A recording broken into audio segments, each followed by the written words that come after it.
आप देख रहे हैं LN न्यूज। 18 तारखेला आपण सकाळी नोटिफिकेशन काढणार आणि त्याच दिवशी 11 वाजल्यापासून उमेदवारी अर्ज स्वीकारण्याला सुरुवात होणार आहे। उमेदवारांना अकाउंट काढायचं आहे बँकेत। उद्याचा वर्किंग डे आहे, परवाचा आहे बँकेला कदाचित वर्किंग डे पण असू शकेल। रामनवमीची स्थानिक सुट्टी आहे महाराष्ट्र शासनाची, बँकेला सुट्टी आहे माहीत नाही, पण उद्याचा दिवस ऑफिशियली आहे आणि 2 दिवस उमेदवारांना किंवा पॉलिटिकल पार्टीला तयारी करायला वेळ मिळावी म्हणून आज त्यांच्यासमोर हे सगळं सांगितल्यानंतर बँकेत अकाउंट उघडणे, फोटो काढणे, फोटो काढताना बॅकग्राऊंड ते व्हाईट किंवा व्हाईट ऑफच्या कलरमध्ये म्हणजे रंगीबेरंगी फोटो फार मोठ्या प्रमाणात नको आहे। पुन्हा सूचक शोधून ठेवणे, उमेदवारी अर्ज त्याच दिवशी 11 वाजल्यापासून या ठिकाणी प्राप्त होणार आहेत। उमेदवारी अर्जासोबत ॲफिडेविटचा नमुना त्यांना आम्ही देणार आहोत। त्या ॲफिडेविटचा त्यांनी सखोल अभ्यास करावा। ॲफिडेविटमध्ये कुठलेही कॉलम ब्लँक ठेवता येत नाही।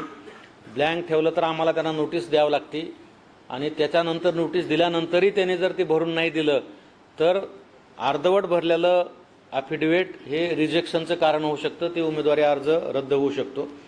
म्हणजे सगळ्या पक्षासहित सगळ्या अपक्ष लोकांना सुद्धा समान संधी ही उमेदवारी अर्ज भरायसाठी दिली पाहिजे। त्या दृष्टिकोनातूनच आम्ही ते कक्ष निर्माण केलेला आहे आणि 100 मीटरचा तो आपण बेल्ट पूर्ण आरओ ऑफिसला हे करणार आहे। त्या 100 मीटरच्या परिघामध्ये कुठल्याही पॉलिटिकल ॲक्टिव्हिटी कुठल्याही काही करायला पूर्णतः बंदी असणार आहे। कोणी जर त्याचं उल्लंघन केलं तर आम्ही तात्काळ FIR दाखल करणार। मीडिया कक्षामध्ये आपण प्रत्येक दिवशी 3 वाजता टाईम संपल्यानंतर त्याच्या एक अर्ध्या तासामध्ये आपण हे सगळे उमेदवारी अर्जाचे झेरॉक्स, ॲफिडेविटची झेरॉक्स नोटीस बोर्डवर डिस्प्ले करणार आहे आणि त्याची कॉपी तुम्हाला कोणाला पाहिजे असेल तर ते सुद्धा आम्ही तुम्हाला उपलब्ध करून देतो। अधिकारी यांच्या कक्षात उमेदवार व इतर 4 अशा केवळ 5 व्यक्तींनाच प्रवेश अनुज्ञ आहे। निवडणूक निर्णय अधिकारी कार्यालयाच्या 100 मीटरच्या परिघामध्ये केवळ 3 वाहनांना प्रवेश करता येईल। खाली घ्या। 19 औरंगाबाद लोकसभा मतदारसंघाबाहेरील उमेदवार जर असल्यास त्यांचे नाव ज्या विधानसभा मतदारसंघात नोंदवले आहे त्याबाबतच्या मतदार यादीची प्रमाणित प्रत किंवा मतदार नोंदणी अधिकारी यांचे प्रमाणपत्र सादर करणे संबंधित उमेदवारावर बंधनकारक आहे। उमेदवाराने निवडणूक खर्चासाठी बँकेत निवडणुकीसाठीचे स्वतंत्र खाते उघडणे आवश्यक आहे आणि सदरचे खाते हे नामनिर्देशन पत्र दाखल करायच्या किमान 1 दिवसापूर्वीचे असणे आवश्यक आहे।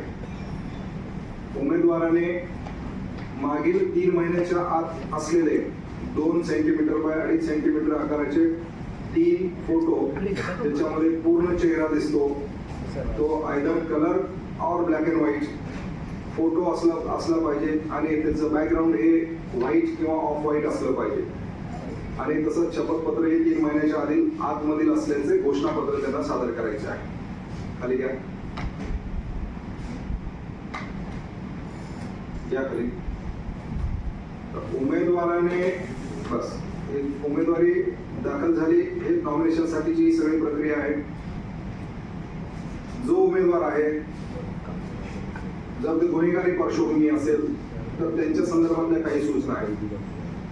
फौजदारी गुन्हे दाखल असलेल्या उमेदवाराने मग त्याच्यामध्ये पेंडिंग असतील किंवा कन्व्हिक्टेड असतील त्या दोन्ही प्रकरणांमध्ये दिनांक 29/4/2024 पासून दिनांक 2 मे 2024 या दरम्यान एकदा, दुसऱ्यांदा 3/5/24 ते 6/5/24 च्या दरम्यान आणि तिसऱ्यांदा 7/5/24 ते 11/5/24 च्या दरम्यान जास्त खप असलेल्या वर्तमानपत्रांमध्ये फॉन्ट साईज 12 मध्ये फॉर्मॅट C1 मध्ये दिलेला तपशील प्रसारित करायचा, पब्लिश करायचा आहे।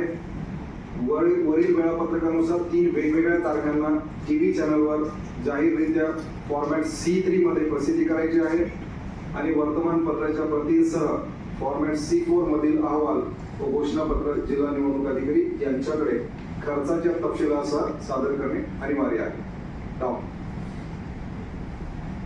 मान्यताप्राप्त व नोंदणीकृत अमान्यताप्राप्त राजकीय पक्षाने फौजदारी गुन्हे दाखल असलेल्या उमेदवारांना जर उमेदवारी दिली असेल तर अशा प्रकरणात 4/24 ते 2/5/24 या दरम्यान दुसरा टप्पा 3/5/24 ते 6/5/24 दरम्यान आणि तिसरा 7/5/24 ते 11/5/24 दरम्यान राजकीय पक्षाने त्यांच्या वेबसाईटवर फॉर्मॅट C5 मधली प्रसिद्धी करायची आहे.